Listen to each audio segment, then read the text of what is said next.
All right, welcome to another edition of RSG1 Mike in the building, getting going.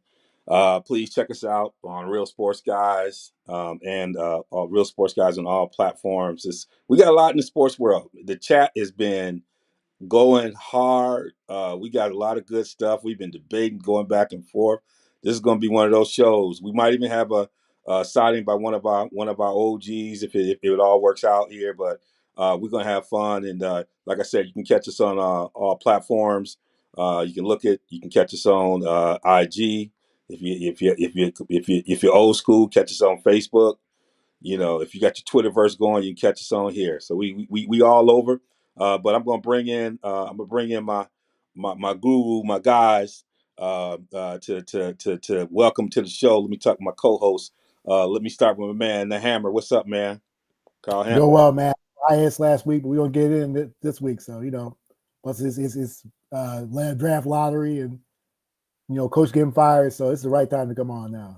So Yeah. Hammers are hardcore. Straight. If he's conservative on it, like he gonna cut you. So we gonna have some views. We got people all over with the perspective he gonna bring that, and then we got the youngin, who I know he's got some stuff he wants to drop. My man Darnell Kirkland Jr. Yeah, it seems like we ain't been on in like a month. I don't know, but Yeah. yeah. I'm ready to get to it, man. I'm good as always, like I always say, man. Don't really have. Well, never mind. I was gonna say don't have bad. Everybody got bad days, but it's all about the way you look at it. So just just keeping it every moving. day's a good day, man. You're above ground, Every bro. day, yeah, every day is a good day. And Bad day mess. the semester's over. Mm. Praise God for that.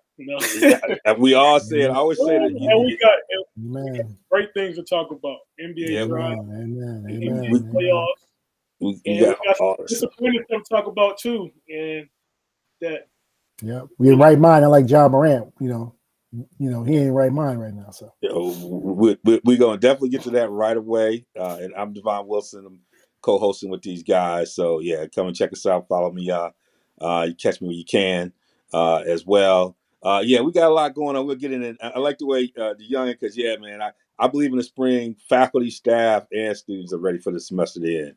So I'm with you, man. You get past the commencement celebrations, graduations, everybody's ready to go home. And, yeah, and that kind of affected our schedule because we all had end of the semester stuff, end of the work stuff. That's why we the real sports guys. Like we this is our passion and our love, but we got to do real stuff. We got credits to fulfill. We got bills, and then we got family. We got all the stuff, and so. But we're gonna keep it moving the way we're gonna go. In open mic, we're gonna get down with some stuff here in open mic because we got a lot happening on. John on that gram again. John's on that gram again. I don't understand it. And I put it like this, when I don't know if that was you, Hammer, whoever put it in our text message group. I thought it was a repost. To be truthful, I'm no, like, it was why me. It why was are we me. It was me. reposting this? Why are we Yeah, no, it was reposting me. this? Yeah. And then we see this cat doing what he's doing, and there's been a lot of debate. But when you hear Adam Silver, you could tell he felt like he was betrayed when they interviewed him because they had an understanding. And he clearly is not getting the picture. Um, let's talk a little bit about that. Um, and I want to start from this perspective because a lot of the conversations has been about Ja, but I want to offer perspective here, and I'm gonna take this from the college sports framework, from NCAA framework. Do they have problems with institutional control in Memphis, meaning culture? And because you've had a number of things happen. They got a lot of good guys down there, but Brooks and his annex. There's some. This it feels like there's some things happening, and I'm not going to say all of them because you got guys who are doing all the right things, but it feels like they don't have a handle on things. So I want to start with that. What's up with Memphis as we talk about this? 'Cause we spent a lot of time about Ja, but there's something about Memphis. I don't know if y'all have an opinion on that, or maybe I'm just I do. thinking through I that. do. well, I think it goes back to John. You say it's an institutional thing. Yeah. I think it's a Ja thing because with a lot of teams, the teams take on the character of the best player, Mm. and Ja is the leader of that team for better and for worse, in sickness and in health. And you see it. You see it in the good things. He's a good team chemistry guy. He gets everybody involved. He's not afraid to share the ball with his teammates. And you see that on the good side. But on the bad side, um, just as he has the carefree kind of attitude, like nobody can tell me nothing. A lot of times, our greatest gift is our greatest curse, and I think it's the same thing down in Memphis. Is that attitude that Ja has rubs off on somebody like Dylan Brooks. It doesn't affect guys like Tyus Jones and guys like Xavier Tillman because they're already grounded from before they even got there. But some a personality like Ja can rub off, and I think that's what's going on in Memphis. Mm. Hammer, you gonna say something about the institutional piece and the organizational piece? Yeah, I think Taylor Jenkins needs to be looked at. All these coaches getting fired, but Taylor Jenkins has really lost the rudder of the ship right now. And I'm not gonna blame Ja for this. I saw an interesting video of Dylan Brooks pre-corn rolls in Oregon and clowning with Coach K. Hit up a shot of three after the fact and then acting a fool. And Coach K said, "You better than that." Coach K, the type of cat, he cares about you. So I mean, the Dylan Brooks already shown the immaturity when he was in Eugene. And Ja, I think Ja had a meteoric rise. Let's be real. I mean, he was a 0-star, right? I mean, yeah. So and he was on Zion's AAU team, and obviously he blew up at Murray State. But yeah, I think there's some substance use disorder issues with Brother Morant, from what I've seen. But yeah, it's really unfortunate where this young man has generation changing wealth, and he wants to just blow it. He wants to blow it, basically. And yeah, I'm surprised y'all talking about you thought it was a retweet. No, it wasn't a retweet, man. That was breaking news, bro. Yeah, I would say it's a different. Yeah, it was a different location. Like the first time with John Morant, it was in the club, and this time it was in the car. This time, and it was on somebody else's Instagram Live. He was on there talking on the Instagram Live, but I think it was. Well, so-called homies, Yeah. that he needs to get rid of.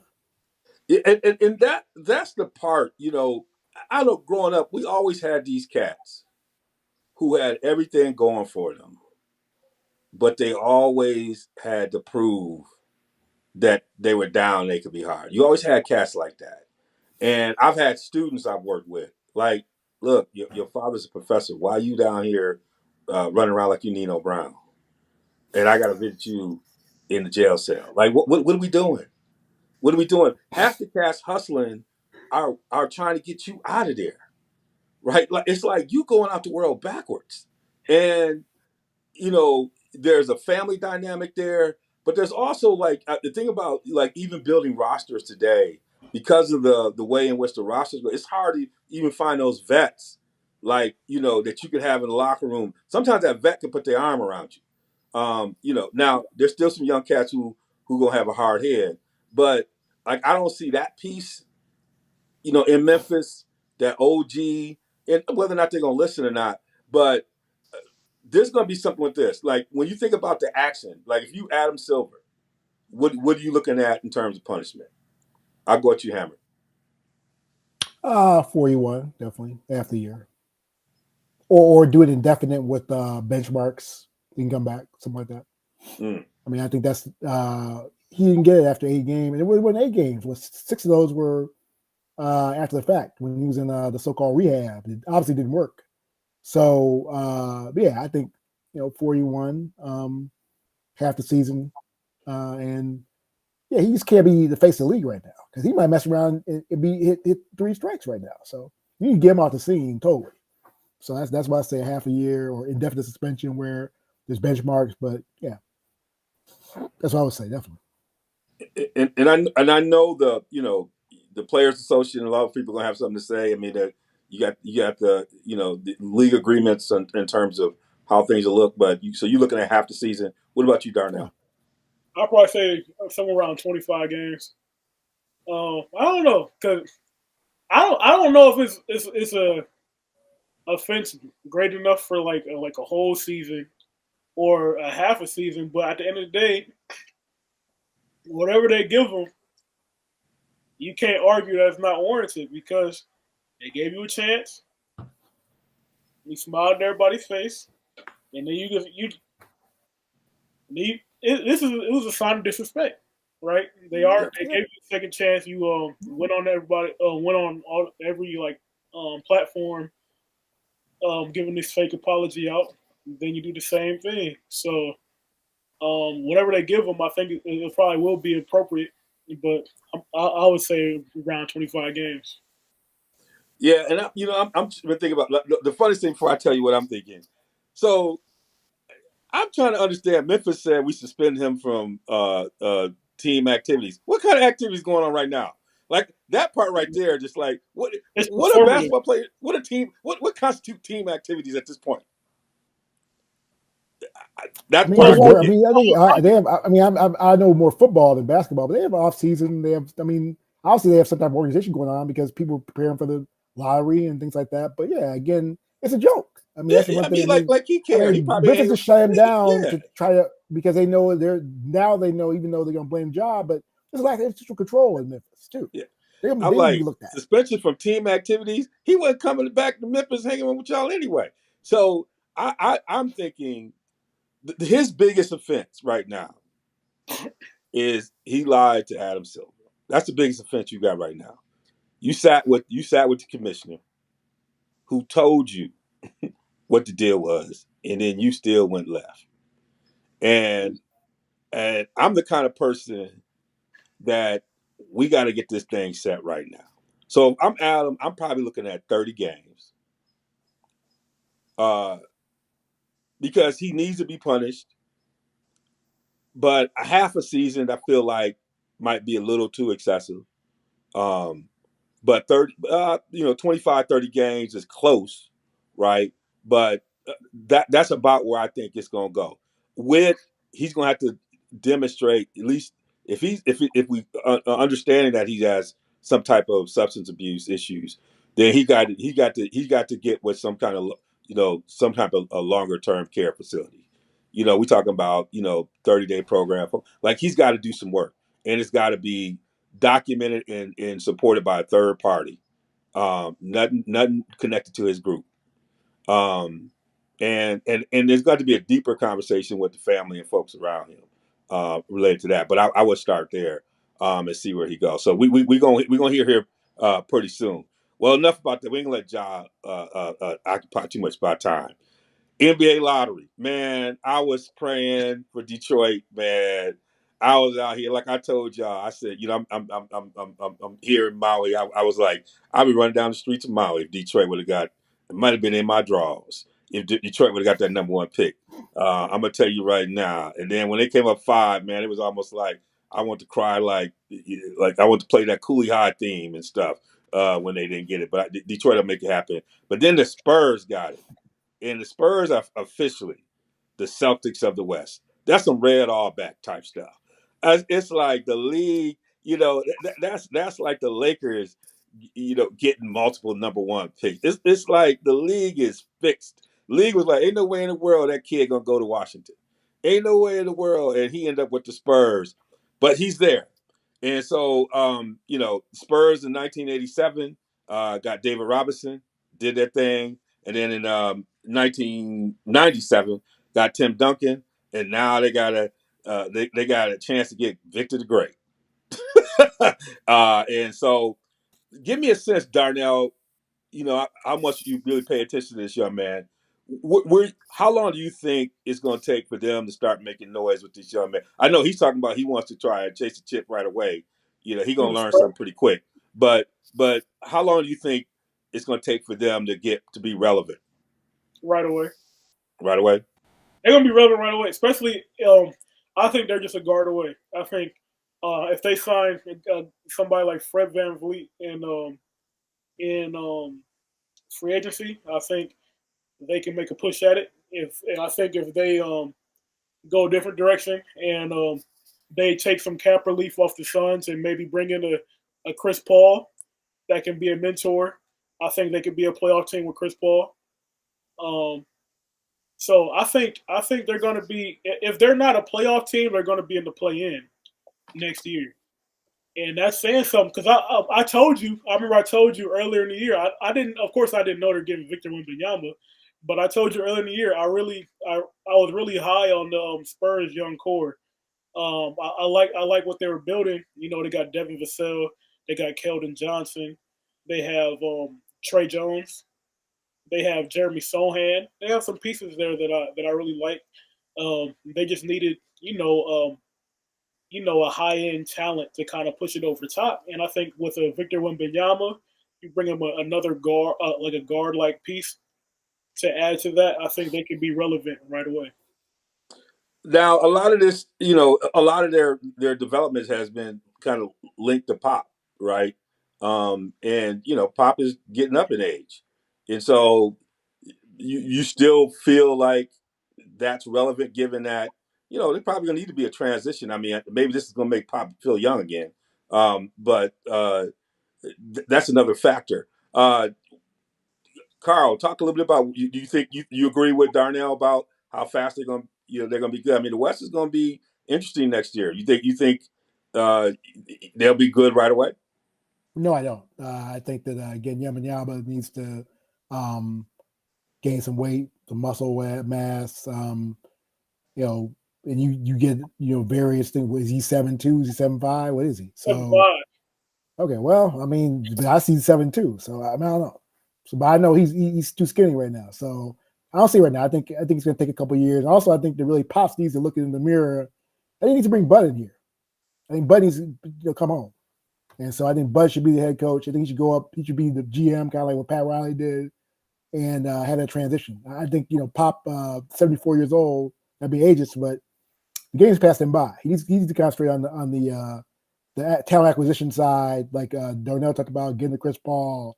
They have some decent, but with Johnson, Sochan, and Vassell. They got some good pieces, but the big man. But I don't see it right now. I think they'll win maybe 30, 35 games next year, and then be out just outside, get more peace in the lottery.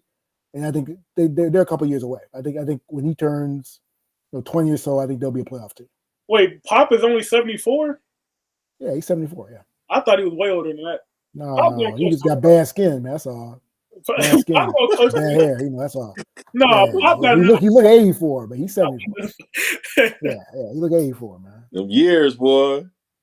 He needed to see a dermatologist. Ain't a year. He got bad skin, man. Yeah, he probably about the same age as Saban then. Yeah, well, Saban's 70. So Saban's 70. Yeah. So around the same, 4 years. Yeah, but I think Bud could bring some energy there. I think Bud.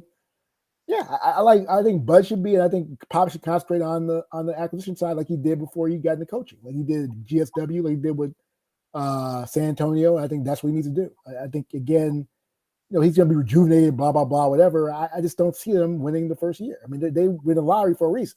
They got a nice core, but they got their bust whooped last. You got to ask yourself, what's the definition of what are we talking about when we say good? What are we talking about when we say relevant? Like, I'm not saying that they're gonna make a playoff push and win the West. I'm saying they'll probably be a 9th seed, 10th seed kind of thing. Be just out of the play. Can they do what they did under Robinson? Right? Didn't they do next year? They won 50 games under both Robinson and Duncan. No. That's not gonna happen. When I say relevant, I'm talking about they're gonna have a season kind of like what Oklahoma City had this last year. Now, I'm like, given the hype they got this kid coming in, and that's another thing we could talk about, and it's also a hype machine around how people talk about this stuff. I'm thinking they're not going to be a lottery. I mean, not a lottery. They're not going to be a play-in. They're going to be in that. I'm not going to say they're going to be at the top of it, but if they're in that 5th, 6th, 7th spot, that's a big jump. Too big. I think that's a little too rich. I don't know about 5th seed because the West is deep. Yeah, West is real. Yeah, that's deep, man. They talk about this kid like he's a combination of Magic Johnson, Kevin Durant, and whatever. I'll give another name for you, Ralph Sampson. He's not Ralph Sampson. He got a better handle than Ralph, man. I'm saying he's a modern day Ralph Sampson. No, he has a better handle than Ralph. Ralph couldn't shoot. The guy can shoot. Ralph Sampson can shoot. J's, man. He's not Ralph Sampson. Sampson can shoot for 19. This is the way like He can shoot threes too. He can shoot threes. When we He had ain't our Ralph Sampson. conversation about Steve Kerr and Mark Jackson, this is the kind of thing I'm talking about. I'm not looking at things as a one-to-one comparison. You guys think of as where they were in their time. Like if you look at Ralph Sampson in 1983, for a 1983 center, he could shoot. Yeah, that's fair. That's fair. I give you that's fair. But I just think that. But think about that. You're looking at. I mean, I think that regardless of regardless of how the games evolve, I think you had certain players who could play in all eras. So I just think that again, I think that if Ralph was really a guy who could jump shoot consistently, he would do that. Wembanyama can jump shoot consistently. Let's be real about it. So that's where I think that. Yeah, I disagree with you on that. I'll give you that. I understand where you're coming from a conceptual standpoint, but I just think that he's more skilled than Sampson. Yeah, a lot of players nowadays are more skilled than players from back then. No, but we had a conversation about our shots. Let's just keep it real. Mm-hmm. Some of the things they didn't do because they weren't supposed to do it, right? Because you were supposed to be in this fixed paradigm where the 6'9", 240 guy was your power forward, right? He wasn't the center, or your 6'7", 200-pound wasn't your point guard. He was your forward. So I mean, excuse me, wasn't your small forward. He was your point guard. So it's just the way the game is approached differently. So I mean, the answer is could Ralph Sampson let's get a little insight. Let's look at a little more recent insight. Before he got hurt, Chet Holmgren was a problem. And this kid got Chet Holmgren type disruption on defense, but got better offense. Yeah, well, if you watched them in the international game, he was giving Chet Holmgren them problems. Yes. But then, there was an antidote. There was an antidote for that. His name was Kenny Lofton. Kenny Lofton Jr. He banged the body, got in the post like Zach Randolph, and led Team USA to victory. And that's where you go. That's where he's got the KD thing early in his career, right? Where KD was getting pushed around a little bit more until he got stronger. He seemed like he's a little bit stronger than KD was when he came in, but he's got enough to go through because he can be disruptive on defense and offense. And like I said, Chet's got some issues with that same about he's got to put some weight on, but he was a problem before he got hurt. I mean, he was, you could tell he was going to be a problem. And this kid's got that same type of disruption on the defensive end, but he seemed like he got a little bit more offensive tools. I'm not buying in like he's the greatest person in the history of the NBA. We've had a lot of great kids who have come in. And I still wouldn't put LeBron. LeBron, Kareem. When we talk about people, Chamberlain. We got to curb the enthusiasm with that stuff. So I'm not going to buy into that too quickly. But he seemed like y'all would say. Y'all saying so? If you gave a number to it, how many games would you think they can win next year? 35. That's one thing. Yep, 35 to 40. 35. Mm-hmm. Okay. No. With that kind of talent, they won what? 17 games this year, right? They won 17 games, right? Something like that, right? What they win? 17 games. They won 22, right? 22 games. Okay. He's worth 13 wins. Yeah. Okay. Nah, see, 13 wins ain't enough to be giving them all that hype. They got to be in the with that team. Oh yeah, it is. They got to be in the fourth. Because I'm with Darnell. Spurs they managed. Yes, he has to. It's not LeBron. He has to transition to the American game, man. The Spurs suppressed their talent. They're more finesse. Am I right, Darnell? The Spurs did a creative way of suppressing talent. The Spurs managed those 22 games. That wasn't a team that should only had 22 wins. But they managed. They managed those 22 wins. They were tanking. They were tanking. Yeah. The Spurs, they had. If you watch them, they had some games where they was having Sohan play point guard. Yeah. Square's a talented player. I ain't gonna put that. Again, yeah. They was over there trying stuff. Yeah. No, again, they can do that. You got a coach. He ain't Bud, or he got security. Only 3 coaches got security in the NBA. That's Spoelstra, Kerr, and Pops. That's it. Yeah. Yeah. So you can do that. So yeah, but all right. Jeremy was a special player though. Yeah. So I mean, I like him. Well, we're gonna track it. We're gonna hit to the site for a little bit. The NBA Final Four. the Pistons a little bit? What'd you say? So you want to talk about the Pistons a little bit? I wanted to talk about the Pistons, man, but we're gonna say that because the draft is coming up. Well, we got what? How long we got? We got a couple weeks to the draft. We got some stuff going on. We'll get into that. I got to digest it. I still think the Pistons can make some nice moves. I think some of these other teams can make. There's some talent there. There's still there's a lot of hype around this kid, which they should be, but there's some other talent there. So I'm not gonna get totally lost on this and everything. But I think we should do a little focus around the NBA draft, and then we can talk about my Pistons. I still think they got some moves to make. They got to find a coach. That's going to be the next thing. All right, let's get in here to talk about the NBA. Before we get in to talk about the 4 teams who are left, we got some other work to do because there's some teams that didn't make it. And I'll talk to the guys about, we want to have, I'm all about petty. Who do you blame? Right now, I feel like I want to be petty. Who do you want to blame for the folks who didn't make it? For the folks who, if we could pour something out for them, for the folks who didn't make it, who are we going to blame? And so we're going to start with the teams who are in the semifinals, who didn't make the finals. And some of them made some coaching moves. But before we talk about these coaching moves, I want to talk about who we blame. So we're going to start with Philly, the city of brotherly love. We got Embiid, Harden, and Doc. Who do you blame, or what percentages do you put on the blame? Or are there other people who should be blamed? Let me start in Philly. Let me go to you, Darnell, then I'll come to you, Ham. All the above. I blame all the above. But the biggest percentage points go to Joel Embiid. You got Joel Embiid in here blaming the role players, talking about, oh, me and James can't do it all, and the role players the only ones that showed up in Game 7. I don't know what's going on. Embiid had two or three possessions when he went downhill on Al Horford, score every time, and then the rest of the game he wanted to settle for jump shots and be passive, and that's why they didn't win. The MVP didn't play like the MVP. James Harden had his vintage James Harden moment. He's big game James in quotation marks, and of course I say that jokingly because real big game James and James Worthy known for big moments. James Harden's the opposite. So he had a very classic James Harden game, and Doc Rivers. There's only so much you could do, but at the end of the day,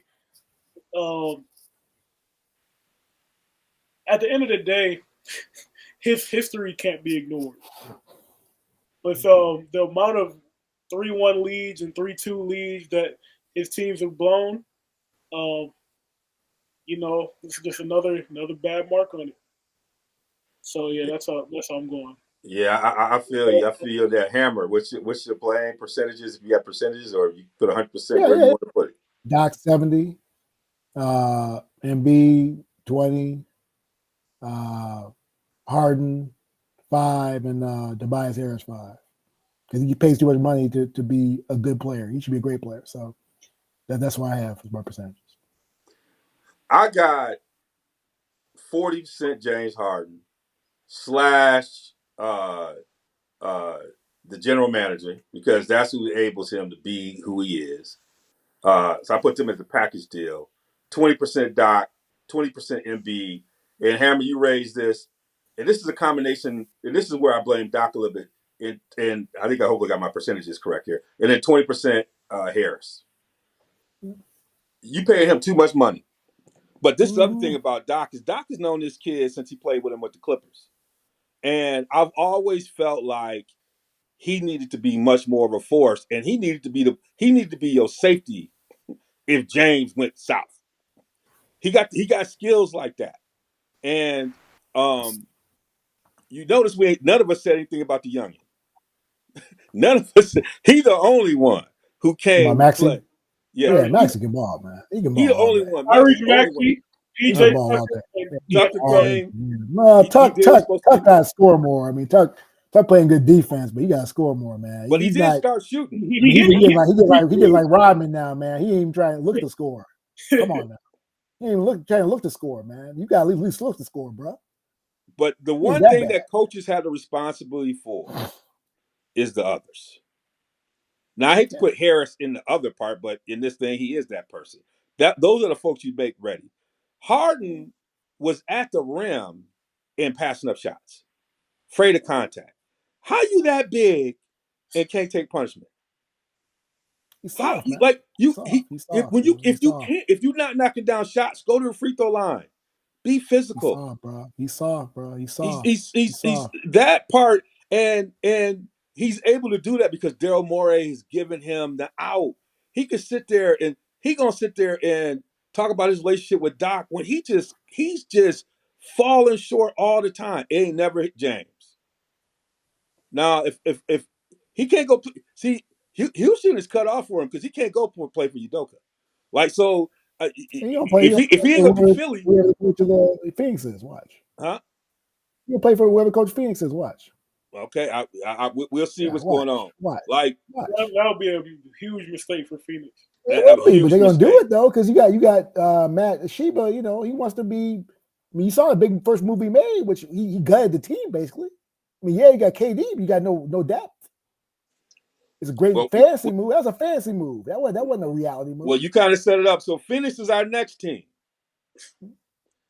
I right here, I got Ayton, KD, and Monty. You always got to have a coach in there for some reason. I'll start with you, Hammer. 51 Monty, 30 Ayton, and then 19 KD. You like that, don't you? It's interesting though, because I'm going the other way. But talk to me why your percentages are your percentages. I think mine just doesn't. He doesn't focus well, and also he just seems he doesn't make adjustments right, and that's why he got fired in New Orleans. That's why I think Sheba really didn't trust him in in Phoenix from the get go. I think really Monty also is a poor relational guy. You have too many players that don't like him. I mean, the fact that Booker and KD were in on this is no surprise to me. Monty seems he just can't get along with people. I know he was a good player. People don't remember Monty could ball. I mean, he was a first round pick. Monty could ball. A good player. He had a heart problem and came back. So he had a little edge to him, but he just seems to have problems with it. Yeah, Aiden's a head case. I'm not gonna put, but if you can't get along with Book and you can't get along with KD, that's a problem. And so I just think again, and also just his game coaching, I just think he's not ready for prime time. And all this stuff, being in Wisconsin, hearing this Mike Williams mess here, I'm like, go ahead and make another mistake, Milwaukee. Go ahead and make another mistake because you don't need Mike Williams. You need Kelvin Sampson, like that report said. That's what you need. I read that report. I started clapping today. So man, I've been in. And then you go to Ayton. You go to Ayton right now. That's another guy that ain't playing. He ain't playing. A chance to spend some time around Sampson. I don't know, man. I'm a reserve judgment. And he's 60. The thing about it, you understand, this is the time is right for Kelvin now. He's 67 years old, right? He's 67 years old. There's plenty of other coaches I'm going before I'm Milwaukee. He's got 3 years. He got 3 years with Giannis, 2 or 3 years. He's gonna get in. I'm not gonna do it. Well, let's finish up because we'll talk about the coaching change. Go ahead. Ayton. What you gonna say about Ayton? Oh, he just is. He's a malcontent, and he looks like he's 50 years old anyway. I want to check his birth certificate sometime. No, seriously, I'll check his birth certificate sometime. Yeah. I'm gonna say this. I'm Greg Oden, part 2. I'm gonna go with my position. I'll come to you, Darnell. I'm putting 50 on Ayton. I'm tired of these young cats taking all this money and ain't playing. At some point, you got to have a pulse. At some point, look, if I'm getting done like that, I'm going out like I'm going out like Mahorn fighting the whole team. How is it your backup center is showing more heart than you showing? Yeah, I mean, he just looked disinterested and broken. And that he want to be there, bro. He want to be in there. And you can't at that point in your life, you can't be just motivated by coaches. At some point, you are from Arizona. Now I'm gonna say this because I know Darnell about to come. Darnell's second home is Arizona. If Darnell wasn't in Michigan, he resided, he'd probably go out to Arizona. That's where he at. He grew up He played high school ball there, right? He played college ball there. Now he playing professional there, right? Like you there, and you showed no resistance. That set the tone for the entire series. And people can't pump nothing in you. You got to have it. So that right there, I'm giving you 50 because you can't be that big and get punked like that. I'm gonna put it like that. I'm giving 30 to KD. You the big dog, man. At some point, you got to just do you. Book was out there giving people the business. KD fumbling, turning the ball over. If LeBron played like that, we'd be criticizing him. We'd be on him. We give him too many passes, man. And and KD for me is a top 10, top 15 player, might even be higher. But it's these moments where you got to carry a dog. Book like the guy trying to get on the damn Mount Rushmore. KD, he looked like he couldn't get over the top on that, man. And there was too many ways for him to assert himself. And there were times where I just felt like he wasn't in his mix. I don't know why. I don't know what that was all about. And then I got to get 20 rhythm right now. You missed too many games, D. Wells. You missed too many games to be in rhythm, man. When you that great, I don't care, man. I mean, he got hurt. He got hurt in practice. We ain't giving LeBron those kind of excuses. I'm not giving him those. We ain't.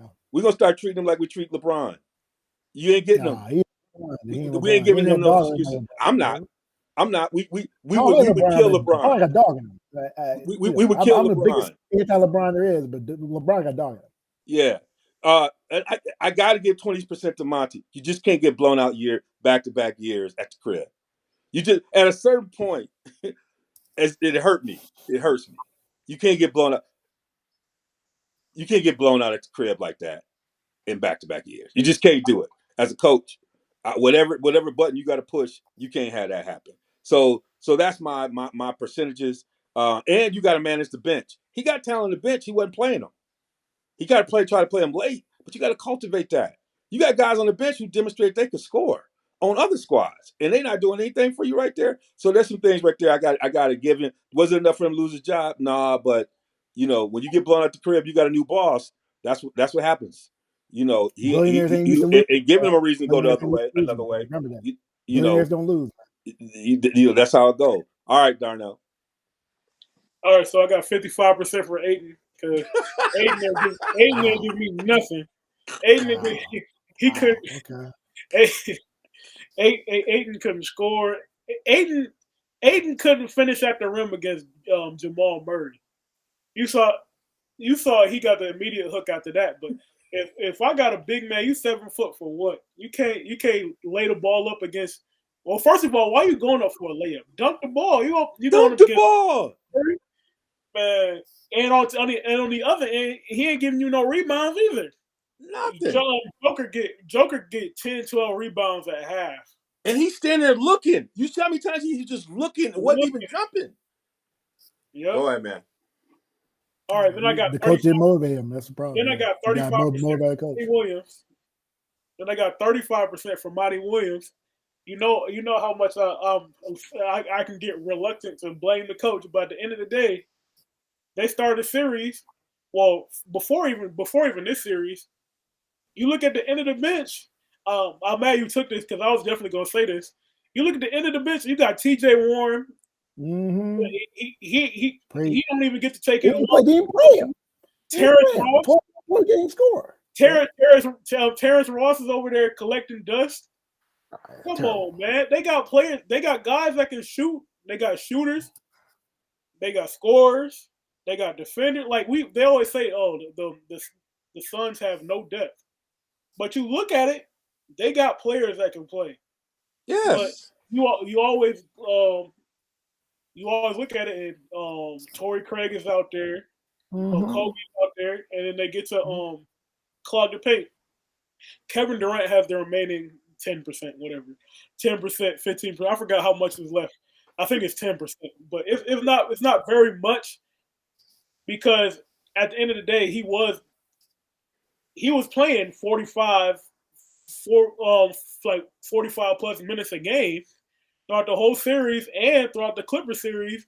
And when you have a guy like KD and CP3 playing that many minutes at this advanced age, like we often forget Kevin Durant. He get up there in age. He's 34. He got an Achilles. He had another knee injury this year, another ankle injury this year. He ain't getting no younger.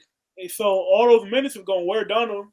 And of course, with all those minutes, the jumper gonna go short. So I know he didn't play up to par, but there's a lot of factors that go into that. And uh, aside from the jumper not falling, with him losing that explosiveness off the Achilles, um, bigger bodies, bigger, stronger defenders, they bother him a lot. And Aaron Gordon was the perfect, the perfect matchup for him.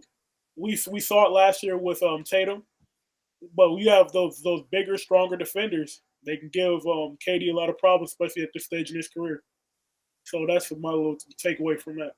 All right. And we're going to take it to Golden State. I got on the list Clay, Poole, and Kerr. Now, y'all might expand that list. Darnell, I'll go with you first. What percentage, or if there's percentages you're going to place in other places? Man, I didn't have my percentages together, but I don't know if how much input Kerr has on the actual roster building. So I might go Bob Myers first on this one because actually, you know what? It probably is Kerr because Kerr definitely has a big sayings, but the biggest piece of the pie here for me is the roster construction because they adopted the sentiment that they don't need bigs. Yeah. No, they just didn't want to pay luxury tax. Don't go there. Basketball is They going to didn't want to pay luxury tax with Wiseman. Wiseman. That's an ownership decision. That's an ownership decision. So put on the owners for that. No, they don't want to pay luxury tax. I'm not that's just all. talking about Wiseman. I'm just talking about bigs in general. But Wiseman was the biggest. I mean, that's the biggest problem. You have Wiseman playing center basically. That's crazy. Yeah, they're bigs available in the buyout market, and during the trade deadline, they opted not to get one. They opted to trade away one of the only two centers they had on the roster for a 6'2" player, and they have entirely too many guards. And when this matchup was always going to haunt them, given the way their roster was built. The Lakers have a lot of length, and if you don't have the floor spacing to spread those guys out, you're letting AD and LeBron live in the paint on defense. And Vanderbilt also did a great job on Stephen Curry. So my biggest piece of the pie is on roster construction, whether that be Kerr, whether that be Bob Myers, whether that be Joe Lacob. That's my biggest piece of the pie. The second biggest piece of the pie, Draymond Green. Draymond Green with the punch on Jordan Poole, that changed the whole dynamic of the locker room. And my next piece is Jordan Poole, but a lot of that started from the actions of Draymond Green, and really, I think it really affected the confidence of Jordan Poole, and I think that's a huge part of his game. And somebody like that thrives. It's not really just Jordan Poole. It's really the whole team thrives off that upbeat, up-tempo kind of feel, not just on the court, but off the court, the personality-wise. You kind of see it. It's kind of similar to Memphis, but when Matt was disrupted, I think that was a big blow to the team. And we've seen that when the going got tough, things kind of fell apart. So, my second piece of that is Draymond. My last piece, the smallest piece, not the smallest piece, but smaller of the three, would be Jordan Poole. His decision making was terrible. He played zero defense. The last game, he at the end of the first half, he exited the game with 0 points and 4 fouls. Oh man, Jordan Poole is the low hanging fruit, but it has to be said. His shot selection is awful. He's entirely too loose with the ball. His defense is bad. So those are my three pieces: roster construction, Draymond Green, and Jordan Poole. All right, good work, man. All right, Hammer. 100% Jordan Poole. No question about it. 100%. Plain and simple. You making a max deal, super max deal, and you don't play no defense. You can't score. You ain't getting ticks. You are the biggest problem by far. Period. Jordan Poole, no question. No question. And y'all know I'm telling the truth. He didn't do nothing this series. Nothing. You look, he averaged 20 points a game. You like, was that college or what? I mean, zero Jordan Poole, man. And you're right, the roster construction was bad. But this wasn't the championship team. First of all, like Kurt said, he told the truth. But Jordan Poole basically stole money for this whole playoff series. He shouldn't be paid anything. No defense, no offense. Can't play fouling. I mean, like he was out there playing football, basically, not basketball. And yeah, 100%. And I give more than 100%, 110%. He really messed it up. 120% Jordan Poole, Milwaukee's own. You're a disgrace, bro. Don't walk down Wall. We don't want to see you, bro. Walk down Market Street, San Francisco. Don't walk down Water Street, bro. We don't want to see you. I know I can follow that, bro. And then you got whooped by Draymond. You deserve to get whooped. You have to play like that. You deserve to get whooped. You deserve to get whooped, man. Play like that. You turn over the ball. You giving up points easily. You making poor decisions. What did you do in series? But help. You were an asset to the Lakers. You might as well put the purple go on, bro. Come on, man. You bleed purple and gold that series, bro. Give the ball away to LeBron, man. I mean, it was like you just gave the ball away, bro. Look, you look befuddled and stuff, man. Come on, man. Pitiful. Man, I don't even want to go after that one, but I'm gonna go. So he gave 100%. He threw all the chips in on Poole. Yeah. I'm gonna give it everything, man. He heard everything in the whole series. Look, I mean, you couldn't. They took him out the starting lineup. They had to bring him off the bench. I mean, he's just useless, bro. Didn't come off and give no instant offense. Didn't play no defense. They had to put GP 2 in there and play some defense. And you making what, $30 million a year, bro? Man. God bless you, bro, because you stole some money. Theft by contract, bro. Jordan Poole. Theft by contract, bro. Hammer, hey, messing around today. I told y'all, people. I told you he came to play today. Hey, I'm going with 50% Poole. Oh man, Darnell got to turn his mic on. Yeah, I'm going with. I had just laughed with the mic on. I'm going with 50% Poole, and Hammer put it all together. This cat's issues, because one of the things you often hear is how do people handle success when they win. That's why it's hard to do a back-to-back, because all the things that come to you when you're the champion, all the opportunities, the shows you got, and then on top of it, the bag. And he's a young, already, even before you get the bag, he was a millionaire, getting all that stuff, and you couldn't tell him nothing. It started with the plane ride home when he said, "We're gonna get the bag." His mind was already in a different place, which resulted in the interaction that him and Dre had in the preseason, because he was feeling himself and couldn't turn the switch, right? And it continued throughout it. And so, Draymond was enforcing in the ways he knew to force. He took it too far. But that behavior started when he was sitting there right after they won it and said, "We're about to get the bag." He had already been thinking about his life and doing stuff and had never come down. And we see that trend happen a lot after teams win. We see that happen a lot. Unless you got the right vets to get people refocused. That's why it's so hard to go back to back in anything, because of what happens when you're the champion. The second one is 30% goes to Kerr. And this has always been an issue with me with Kerr. In some ways, when he's good at it is the reason why we got Jordan Poole, the player development piece, the thing that created Jordan Poole. When they sit him down in G League and like developed a plan that kind of built him up, he came back up. They found a way to insert him and get his confidence and the player development piece. Their season was hanging on the young guys growing up, Kuminga, Moody, Wiseman. Like that was all a part of the bridge effort. And if you look at it, Kuminga gave you a little bit of flashes, but the player development strategy failed. It failed. And Kerr oversees that. And that gets back to the roster management piece and how they like to play, and everything that I think Darnell was talking about before, that so much is hinged on them young cats growing up and accepting more responsibility. And that's not just them. That's how you situate.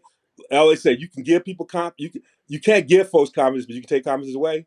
I saw moments where they're taking confidence away. When sometimes you just got to play through some stuff.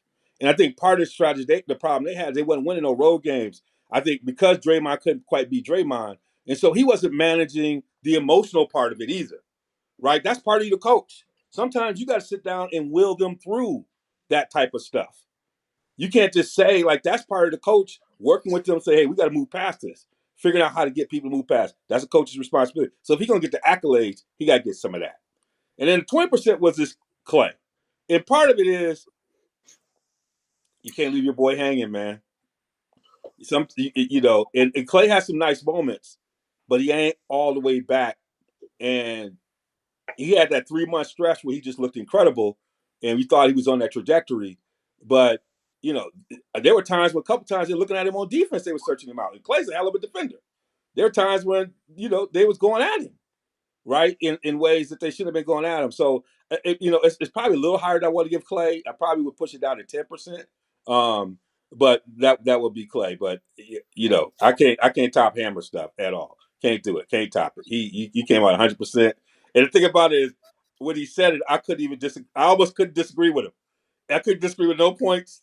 Y'all know how I feel. The whole year I was like, look at Hot Sauce. Like he just been clowning. He just like that little irritant. Like I couldn't have been in that locker room with him. You can see it throughout the season. He just clowning. You just couldn't tell him nothing. But they depended on him so much they were letting him do what he needed to do. All right, New York, the Knicks. Man, Stephen A. crying. Orange and blue skies. All right, Hammer. The Knicks. We got Barrett, Randall, and Tibbs. Man, I got another. I'm gonna give y'all a sequel. 100% Julius Randle. No question. No question, man. You get the bag. And dude, when you saw that the Knicks stomping on his poster, oh my, that's 100%. No, I mean, dude, they have no respect for him, man. And they shouldn't. I mean, Julius is just his game is just trash. Just trash, man. I mean, RJ Ball, Tibbs is a great coach, but he's just trash. He did nothing. They should have gone Obi Toppin the whole series. And so there's another guy stealing money. They gotta ship him out of town, man. I mean, this brother just embarrassed himself. And the guy came back, man. He came back from being hurt and just balling, man. And coming to that where he just was non-existent. It's pathetic, man. But 100%, definitely, 100%. This is interesting because I think RJ Barrett tried to play hard, did his thing. He gave us some light. So I'm not gonna put a percentage on him. I think I'm gonna split mine between Tibbs and Julius Randle. I'll give 70% Julius, 30% Tibbs, because Tibbs should have taken his butt out. And when he put Toppin in, they actually played a little better with Toppin, had better spacing sometimes, and Toppin was just not in his head. Sometimes you got to sit people down. And Julius, like, he played like my cousin John. You know that, Darnell, you know that. You give him the ball, he ain't looking to pass at all. Head down, waving off screens. It's just like, it's frustrating to watch him play. He gonna try and work hard to get that left hand. It's like your growth has got to happen in the off season, and he's a cat that's gonna give you problems on the back to back because you'll have time to prepare for him. But if you got a series to prepare for him, you can frustrate him. He's not a number one player. He's a number two. He's a Robin. He ain't no Batman. And he could be a really good Robin. He could be a really good number three on a championship team. No, mind But you, he's Joker. He's a joke. That's what he is. He ain't. but He's a joker. He ain't the Joker. And Tibbs, we know that for sure. I give it just because he just don't have no offensive innovation, ingenuity. It's just like he like the Teddy Pendergrass of coaching. You got what I need. He just gonna bang, and the game looked frustrating when I watched Tibb coach offense. Defense, they always gonna play tough, but offense just don't look like I feel like he misses a little bit on that, and some of his substitutions and stuff like that, where I think he could have helped and just made some decisions. So that I'm kind of 70% on Julius, 30% on Tibbs. All right, Darnell. I'll go 50% Julius Randle because for all the things you guys mentioned, the black hole on offense, he's the guy that wears emotions on his sleeve. He gets too high in the good moments, it gets too low in the low moments, and that can really affect the locker room and affect the way momentum goes. So I give him 50%. I give 10% to Tom Thibodeau because, like you said, you got to pull him because Toppin was playing well, and it seems like when Tibbs got his guys, he's gonna roll with those guys, and I don't think he made a lot of adjustments because you still see guys like Evan Fournier. I forgot Evan Fournier was on the team. Like when they don't have when they having these big offensive lows, you don't think he could have helped a little bit? Yes. Just stuff like that. Like I give him 10% and then 40% I give the Miami Heat because I just think Miami's a better team in general, and I think that they beat them at their own game. Bam Adebayo came and showed out, and they took care of business. All right. So with some of these losses, obviously we got some coaching opening changes. We got Monty and Bud and Doc are the big ones that folks are talking about. We still got opening in Detroit as well with Casey going up to the front office. But is there someone out of those three that probably should have had a chance to have another year? No. No, because because they already had their chances. You maybe would say Nick Nurse, but again, Nick Nurse basically won with Don Casey's team, so I don't give him no credit. Bud should. Again, I told people before, stop hiring these retreads. But hold on, but let's talk about Bud. Bud played a series where his best player would miss 2 games. Man, it doesn't matter. Come on, man. Plus, the second best player wasn't really all the way back. Come on, man. He got blown out of the fourth quarter in 3 of the games, 3 of the 4 losses, man. No, Bud needs to go, man. Again, Bud going to San Antonio makes sense. That's a return home, but the rest of the places, no, man. You've had your chance. Give somebody. It's great to see the betting favorite for the Sixers right now is JJ Redick. That'd be great, man. Kelvin Sampson with Milwaukee. Hell no. Hell yes. Hell no. Yeah, he was there at Christopher Coach there for 3 years. In Detroit. Hell yeah. Have him and Darius Walker as a package deal. Darius Stackhouse with Detroit. We need some new blood in the coaching game. We need to stop. Insanity doing the same thing over and over again, expecting different results, man. I mean, hear these talk shows and they're talking about, well, we have a good pool. No, you have a bunch of losers. That's what you have. Guys got fired. And the bottom line is you're dealing with billionaires. Billionaires don't lose, bruh. So nobody should be surprised. All of them should go because I've told you before, I'm the biggest Chicago fan there is, and people are gonna be angry with me. I'm gonna say it straight up. And y'all mincing your word right now, y'all frowning, but we have had 25 years of failure in Chicago. I tell my mama that. 25 years of failure because we have not won the championship. It ain't about no 50 games we talk about. It ain't about it's about winning the chip, man. That's what it's about. Multiple chips. And to do that, you got to stick to a process that don't happen overnight. It doesn't. And Bud did win a championship. He should have won 3 championships. He already won 3 championships. So given your status, a chip should give you something. He did win one, and nobody goes on those runs. Even the great Spurs had Steve Kerr went on one. Phil Jackson went on one. Phil Jackson went on one. Phil Jackson went on one with 3 of the greatest players ever. They went with Doug Collins. They Come want Doug on, Collins. man. Collins would have won one. They Don't fired get Doug it Collins. twisted. They won Collins would have one. won with that team. Don't Oh, get I it don't twisted. believe that. Don't get He it never twisted. won one when he left. Don't go get it twisted. We Never won over when he there left. talking about Phil Jackson up there. Phil Ooh, Jackson's the greatest ooh. coach of all time. I take Popovich over Jackson. Nah, I I might take take Phil Spoelstra over any time Come on, because he won man. those lotteries. We didn't win no Don't lottery to get win me no on games in that Chicago. voodoo and had him He doing won whatever, 3 blah, blah, lotteries. That's why he blah. got two. That was as much the GM in Chicago as it was him Nah, getting the but for right the player. GM, Come on, we don't get mad at him just because y'all don't want y'all don't like him. Don't get mad at him. He said some crazy stuff, but he got y'all some was players. passable. Come on now, He was passable, man. come on now. He didn't draft Jordan. Remember that. He didn't draft Jordan. Remember that. He didn't draft Jordan. Come on now. But he drafted all them other players and got them all right, didn't he? He drafted all them other players, didn't he? And broke Cartwright. And he knew enough to go get them Pistons. He knew enough to go get them Pistons. He Who drafted all knows? the other players. He knew enough to go get some Pistons. Did he? We can't beat him. Join him. He knew enough to do that. He knew enough to do Y'all that. used to beat us. Literally and figuratively beat us. You know, not just beat us. So you said none of them. All right, Darnell, what do you say? Is there anyone you would say, hey, they should get another year? I agree with Carl. Not Bud. Definitely not Budenholzer, man. If you watch that series, I just don't see it. I think you could argue Monty Williams. He could argue he could have kept his job, but from the three that you listed, I think the right move was probably made in all three of them. Yeah, but I still got. I mean, I agree. Even when they were winning, I didn't like Bug's approach, but he won. So when you win a chip, I'm gonna give you a little benefit of the doubt when your second best player was hurt for a lot of the season, and your top player was hurt in the series. Does that mean he would have done better next year? I think you earned that.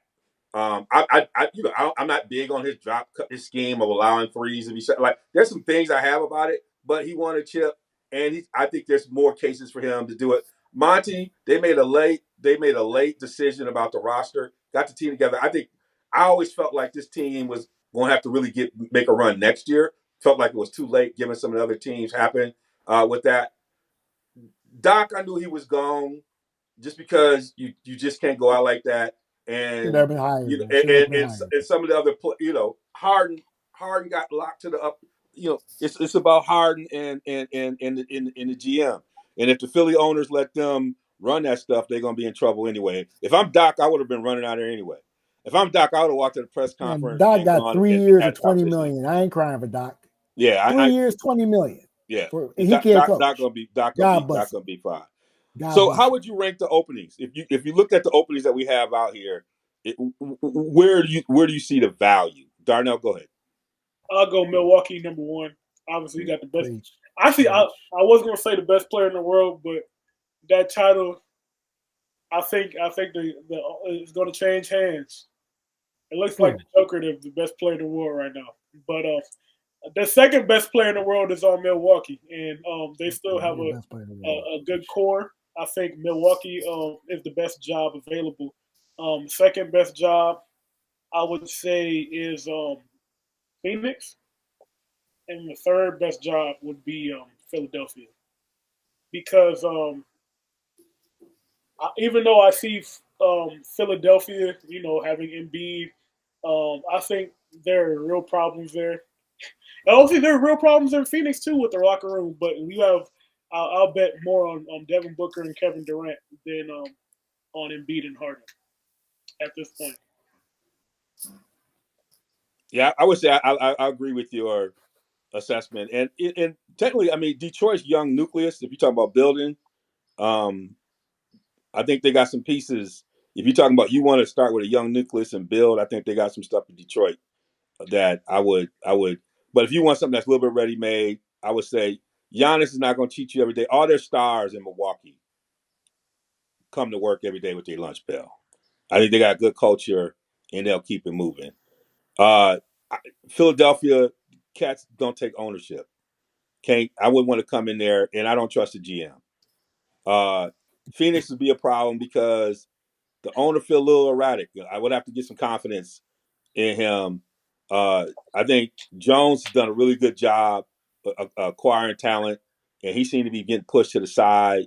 So I'm a little concerned about that transition, but I trust Booker and KD for the most part to do what they need to do. And Booker's got good leadership. If to come there, we'd have to have a conversation about Ayton. I'm trading for a bag of chips. I'm doing something, but you just cannot be in my locker room.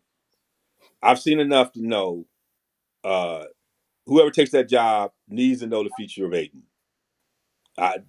Y'all better come up, pull a fleece. Y'all need to pull a Danny Ainge. Y'all need to pull a Red Auerbach. Y'all need to figure out some trade, some desperation, and Hey, get him out so of it. Jordan Poole for DeAndre Ayton. Who says no? That's interesting. They gotta get big. You gotta get big in the deal, man. You can't just trade him big in the deal. That's interesting. That's why he's going. If He's you going get, to Indiana. Watch. you He's get going to big Indiana. for Watch. Chris Paul. Going to Indiana. Watch. He's going to Indiana. Watch. Yeah, I bet you he's could going to get it Indiana. big for Chris Paul. Yep. Wow. Okay. All right. We're gonna close up this quickly. Yeah, let me put. I can rank him. Oh, go and weigh in. Yeah.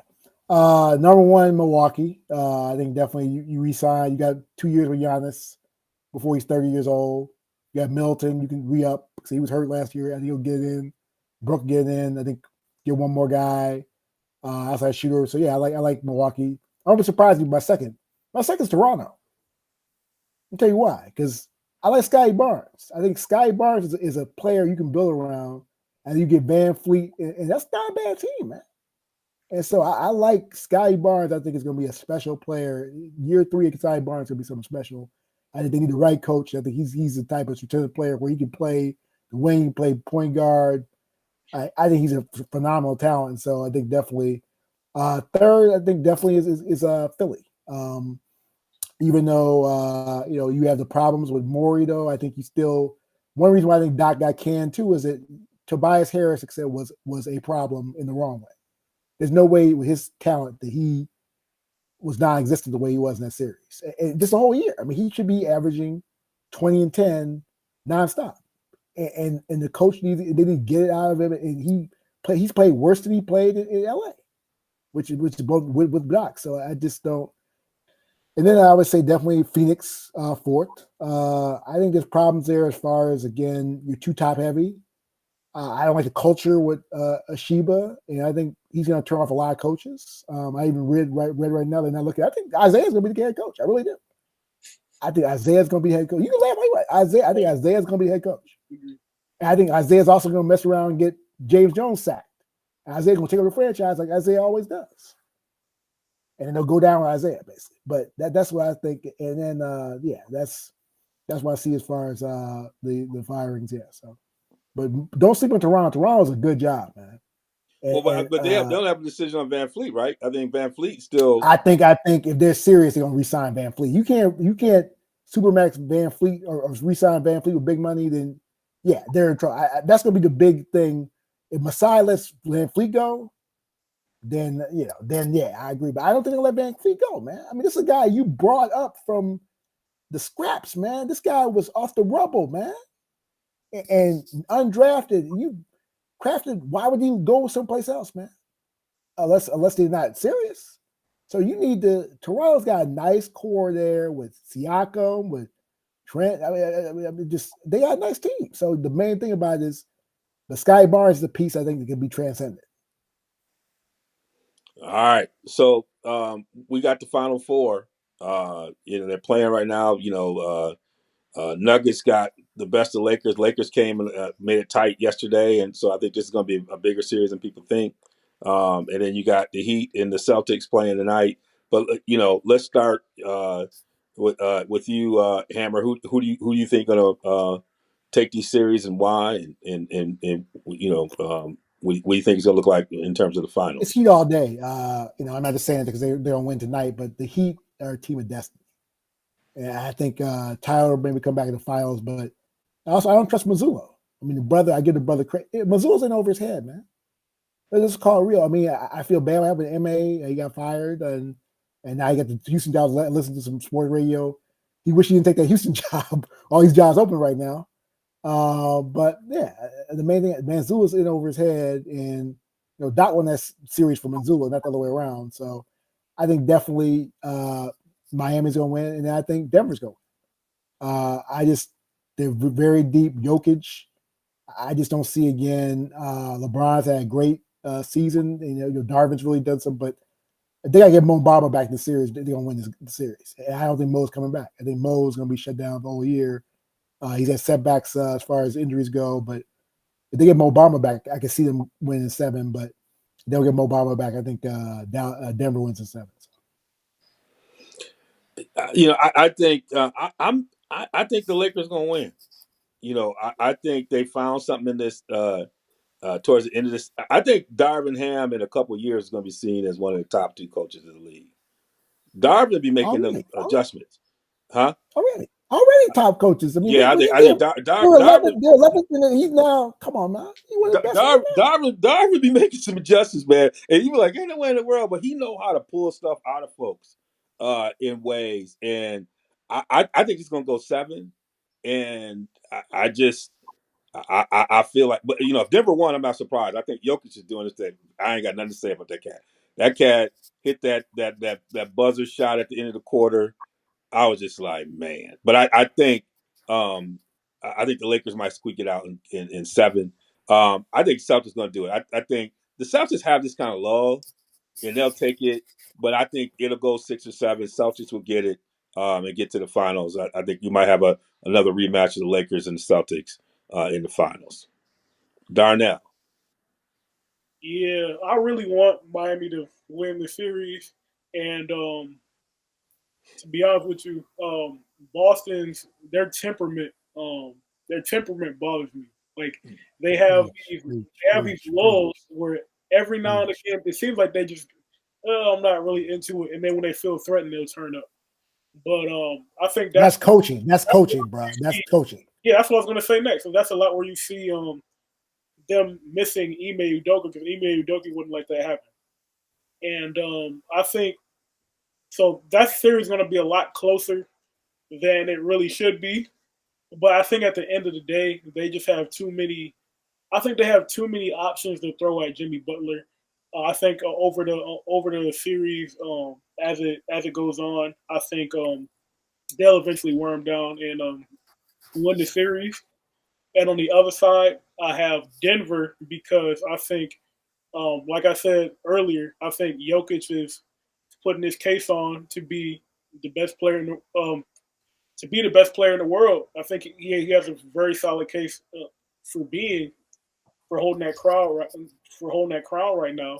And on top of that, Denver they're gonna make you guard all 5 guys. It's not like the Warriors where they playing 3-on-5, 4-on-5. No, all 5 guys are a threat, and that's tough. And like Darvin Ham, you got to give him credit. He did come up with a great adjustment, putting Rui on the Joker. So now Anthony Davis can kind of roam off of Gordon, but Gordon has proven in the last couple of series he can hit some shots when he's wide open, and I know Mike Malone, he's going to have a counter to that. You can still use, even if Gordon's not hitting shots, you can still use him as a screener weak side to kind of free up the other shooters like Porter Jr. and KCP and Murray. And I think they're going to find some options. And I think at the end of the day, I think there's going to have to be there's going to be a lot more chess moves. That's another thing. It's not going to be, we had a great game yesterday, but there's going to be a lot more stuff that's going to unfold. But I think at the end of the day, I think Denver just has enough counters. Even though, like Devon said, I think it's going to be a 7-game series. I think it's going to be a tough, highly contested series. But I'm going to go with Denver on this one. Yeah, I think the other element I think you saw late is I think they're going to punish Murray on defense. They're going to give him foul trouble, and they're going to force him to play down there on defense. And Murray is the key to this thing. Everybody talks about Jokic, but what makes it work is that 2-man game between them. Like Murray's shooting creates so much other stuff. So Jokic gets a lot of credit, but the action creates so many other openings for folks the way that they're doing in multiple ways in which they create. Those two, like the kind of chemistry is like that Stockton Malone chemistry 2.0 with a little bit more amplified. Like it's that, like those two know each other. They almost can and to disrupt that. But I think part of disrupting that is on the other end of the court and getting them in foul trouble, not letting him rest, putting pressure on him. And you already see LeBron and them seeking him out and punishing him. So it's going to be interesting to see how that piece works when you Yeah, start putting pressure on him on the defensive end. and on the other side, the Nuggets are doing the same thing to D'Angelo Russell. Yeah, And I think the next move on the chessboard, if I'm coaching the Lakers, I think the next move is LeBron at point guard. yeah, I think to counter Denver's size, the Lakers need to go big too. yeah, So I would go LeBron at the point guard, Reeves at two, Vanderbilt, Rui, and AD. So now we do the same thing with Rui on Joker, put AD on Porter, have Vanderbilt guard Murray, and then LeBron guarding one of the shooters. yeah. So I think that's how it should go. But we'll see. We'll see. But one Yep. thing about that is you gotta see how rotations will go because Yep. you can't have all the big guys on the Yep. floor at the same time because who's gonna come in, for them. But Especially I in think Denver where you're trying to manage the altitude as well. So it's gonna be some good stuff. I think we're gonna have some interesting series here. Things going. All right, y'all. We gotta we gotta drop the mic. We gotta get some get somebody some flowers. We trying to end on a positive note.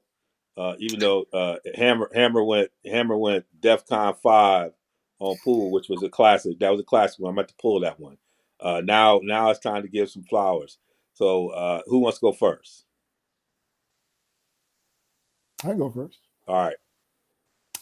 Yeah, my shout outs to Erik Spoelstra. Again, I love what he's doing as far as the culture with this Heat team. They didn't, they lost in the first playing game, came back and beat the Bulls, second playoff in game. Didn't get, they've had the Tyler Hero injury and kept going.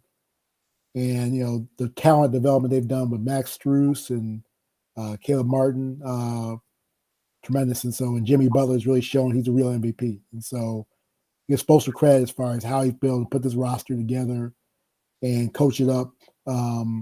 And shout out to his lieutenant, but Chris Quinn. He should have a head coaching job when the season's over. But I think Spoelstra's going to really going to win this chip. I really do. I think he's going to win this chip this year. They're a team of destiny. They're well coached, well spaced. Kyle Lowry's coming off the bench. Kevin Love's giving them a big stretch, four. And I love Spoelstra's his energy, and I want him to get this because everyone's clowning him because he was with the Heatles and LeBron. But no, but you gotta give him credit though. The average coach would have been self-destructing in that mess, but he was able to put together a culture of winning in 4 years, 2 championships. They should have won 4. Don't get me wrong, but that was LeBron's fault.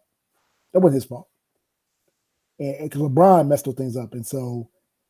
Spoelstra, again, I love what he's done this year. I love what he's done in the series. And I'm not surprised they won game 1, and they're gonna win either in 6 or 7. This because Spoelstra is, like I said, balanced. He's a perfect example of how you should stay with a coach when they're deserving, and Pat Riley's done that. And so, drop the mic for Erik Spoelstra, the real coach of the year, and Jimmy Butler, the real MVP. Peace out. All right. I'm gonna go with Jason Tatum, even though they had the loss to hit them with the 50 piece in Game 7.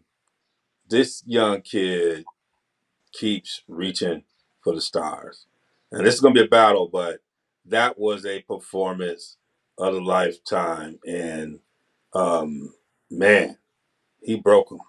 And he has been trying to lead into greatness, and he bumped his head, but he keeps coming back. Keeps grinding when we have all these other cats clowning. He gets his bag. He's still focused. And you realize, man, he's still young. But I just, it's hard for a Piston fan to say that about a Celtic, but that young cat, he was a dookie. There's a lot of reasons for I could throw some haterade on him, but I'm just a G. I just appreciate it when I see it. And that young man put up a performance for the lifetime, and he just keeps surprising me by going to the next level. So, Jason Tatum, I'm gonna give you them flowers. All right, Darnell, close us out. All right, my flowers go to a woman named Viola Fletcher. Mm, Viola Fletcher, also known as Mother Fletcher, was one of the last three known survivors of the Tulsa race riot, the mm, Tulsa race massacre back in 1921. She just celebrated her 109th birthday that's right. this past week, and I just wanted to celebrate her on today as she celebrates her 109th birthday. She is a part of our history, our U.S. history that um, is actively, um, you know, there are people out there trying to erase and cover up this history that America has. Guys like Ron DeSantis Preach, and preach, preach, preach, preach. guys of that ilk. So I'm going to take this time out to celebrate her, um, Miss Viola Fletcher, on this day. My name's Darnell Kirkland, and I'm dropping the mic. Thank you, brother, for putting it out. All right, thank you for being with us. And to the next side, we'll see you on the other side. RSG.